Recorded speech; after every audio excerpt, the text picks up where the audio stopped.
My dad's new wife insisted on being called Mom, but my kid's response at Thanksgiving left her in tears. My mother died when I was 28. Ovarian cancer, 18 months from diagnosis to funeral. She never got to meet my daughter Ivy, who was born 6 months after we buried her. My son Owen came 2 years later. Dad grieved for about a year. Then he met Danielle at a charity golf tournament. She was 42, worked in pharmaceutical sales. They were engaged within 6 months. The problem started when Danielle began erasing Mom's presence. Family photos moved to a hallway. Mom's favorite chair donated without asking.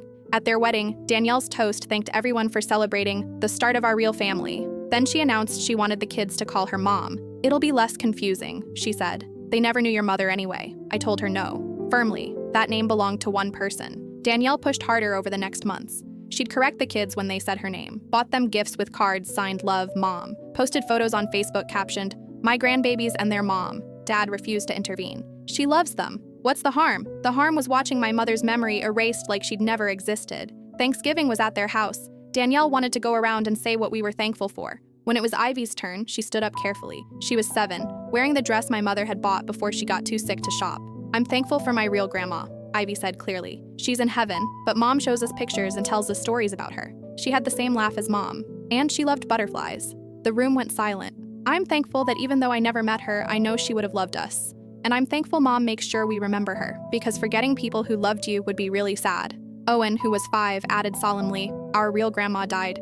"You can't replace dead people," Mom said. Danielle's eyes filled with tears, angry ones. "That's incredibly hurtful," she said, looking at me. "You've been turning them against me." "I've been teaching them about their grandmother," I said quietly. "Their actual grandmother. I have opened my home and my heart to these children."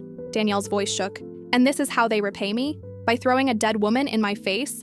My brother's wife gasped. "Her name was Catherine," I said, standing up. "And she's not a dead woman. She's their grandmother, my mother, and she matters." "You're living in the past," Danielle shot back. "Catherine is gone. I'm here, but you're so busy worshiping a ghost that you can't accept someone who actually wants to be part of your children's lives.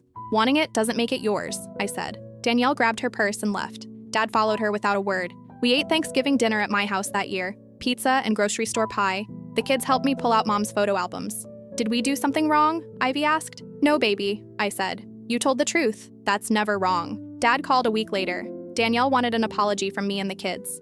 "For what?" I asked. "For ruining Thanksgiving. For being disrespectful." "We remembered Mom," I said. "That's not disrespectful. That's love." He hung up.